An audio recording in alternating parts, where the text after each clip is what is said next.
నమస్కారం.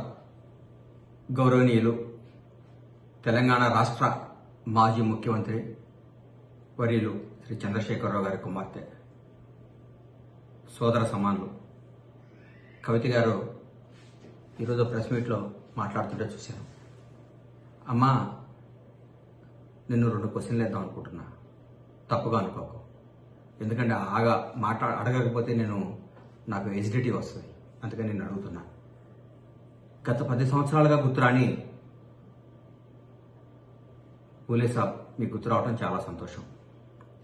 గత 10 సంవత్సరాల నుంచి ఏ రోజు బీసీల గురించి కానీ ఎవరి గురించి మీరు మాట్లాడటం ఆనందం. కానీ రేవంత్ రెడ్డి గారు పరిపాలన, తెలంగాణ రాష్ట్రం మొత్తం, తెలంగాణ ప్రజలు మొత్తం కాంగ్రెస్ పరిపాలన, రేవంత్ రెడ్డి గారి పరిపాలన మెచ్చుకుంటున్నారు. అది మీకు నచ్చదు, అది వాస్తవం. మీరు జాగృతి తల్లి, కానీ మమ్మల్ని జాగ్రత్తగా చూడండి తల్లి.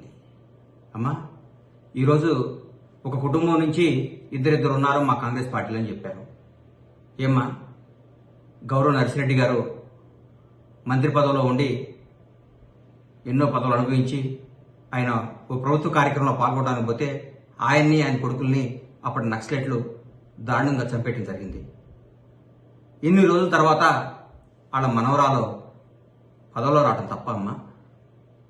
వాళ్ళ కొడుకునే కదమ్మా మీరు మా పార్టీలో గెలిస్తే లాక్కొని మీరు ఎమ్మెల్యేగా పెట్టుకున్నారు. అది తప్పు కదా. శ్రీపాదరావు గారు, దుద్దిళ్ల శ్రీపాదరావు గారు స్పీకర్గా ఉన్నప్పుడు ఏదో కార్యక్రమంలో పాల్గొని వస్తుంటే నక్సలైట్స్ దారుణంగా చంపేశారు. తర్వాత నక్సల్స్ కూడా మేము తప్పు చేశామని చెప్పారు. తర్వాత వాళ్ళ కొడుకు రావడం తప్ప?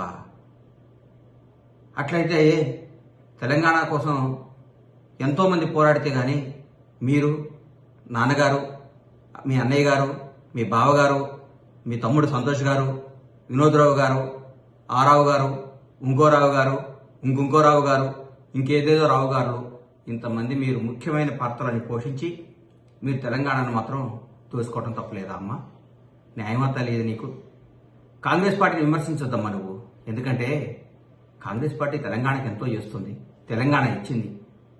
మీరు మాట్లాడితే రేవంత్ రెడ్డి గారిని కాన్వాయ్ పోతుంటే ట్రాఫిక్ జామ్ అవుతుంది. ముఖ్యమంత్రి గారు ప్రతిరోజు, ఈ ముఖ్యమంత్రి గారు ప్రజల్లో ఉండే ముఖ్యమంత్రి గారు ప్రతిరోజు సెక్రటరీ పోవాలి, ప్రతిరోజు రావాలి, తిరగాలి. 9 మంది అనమ్మా. ఎప్పుడన్నా ఒకసారి అమావాస్యకో పున్నానికో బయటకు వస్తే ముఖ్యమంత్రి గారు ఆయన ప్రగతి భవన్లో బయలుదేరక ముందు జేఆర్సీ ఫంక్షన్ హాల్కో ఇక్కడికో వస్తుంటే అక్కడి నుంచి ఇక్కడ దాకా రోడ్డు ఆపేసేవారు. అంటే మీరు బయటికి రారు, బయటకు వస్తే ముఖ్యమంత్రి గారిని తిరగొద్దు అంటున్నారు. ఏం చేయమంటారమ్మా? ఎట్లా చేద్దాం చెప్పండి. మీరు మంచి సలహాలు ఇవ్వండి ముఖ్యమంత్రి గారికి. రేవంత్ రెడ్డి గారు మీరు బయటికి రావద్దు, రేవంత్ రెడ్డి గారు మీరు ప్రజాపాలన చేయొద్దు, రేవంత్ రెడ్డి గారు మీరు జనాన్ని కలవద్దు, రేవంత్ రెడ్డి గారు మీరు బయటకు వస్తే పబ్లిక్ ఇబ్బంది అవుతుందని చెప్పండి. అట్లాగే మీకు జ్యోతిరావు గారి, పూలే గారి మీద అభిమానం రావటం చాలా ఆనందం అమ్మా. అట్లాగే మీరు మహానుభావుడు గద్దర్ గారిని మీరు ఇచ్చిన గౌరవానికి తెలంగాణ ప్రజలు మీరు ఇచ్చిన గౌరవం మర్చిపోరమ్మా. గద్దర్ గారిని మీరు, ఆయన బతికుండగా మీరు చంపేశారమ్మా, మీ గేటు పెట్టి నుంచోబెట్టి. ఆయన చనిపోయినా కూడా గద్దరనని మా పార్టీ, మాకు రేవంత్ అన్న, మా కాంగ్రెస్ ప్రభుత్వం బతికించిందమ్మా. తరతరాలు బతికించిందమ్మా. సినీ అవార్డుల పేరుతో, కాలేజీల మీద ఆయన పేరుతో, విగ్రహాల పేరుతో. అది తెలంగాణ ప్రజలందరూ కూడా ఈరోజు దాన్ని గర్వంగా చెప్పుకుంటున్నారు తల్లి. జానారెడ్డి గారు రాజకీయాలు తప్పుకొని ఆయన కొడుకు అవకాశం ఇచ్చారు తప్ప?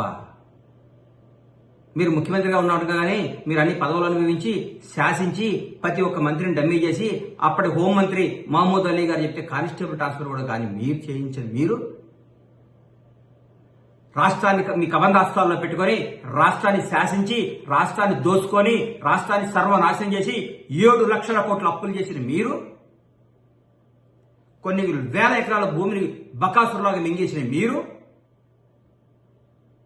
ఏ డిపార్ట్మెంట్లో పోయినా అన్ని లొట్టలు చేసిన మీరు ఈరోజు కాంగ్రెస్ ప్రభుత్వాన్ని విమర్శించడం ఎంత మట్టికి న్యాయం తల్లి మీకు? చెప్పమ్మా. నీకు చేతులెత్తి దండం పెడుతున్నా. నువ్వు నమ్మే భగవంతుడు సాక్షిగా, నీ తల్లిదండ్రుల సాక్షిగా, నువ్వు అక్రమ సంపాదన సంపాదించదమ్మా. ఒక ఆడబిడ్డవి నీ మీద లెక్కర్ స్కామ్ రావటం మీ తల్లిదండ్రులకు ఎంత అవమానం అమ్మా. మీ తల్లి ఎంత క్షోభపడి ఉంటుందమ్మా నీ వల్ల.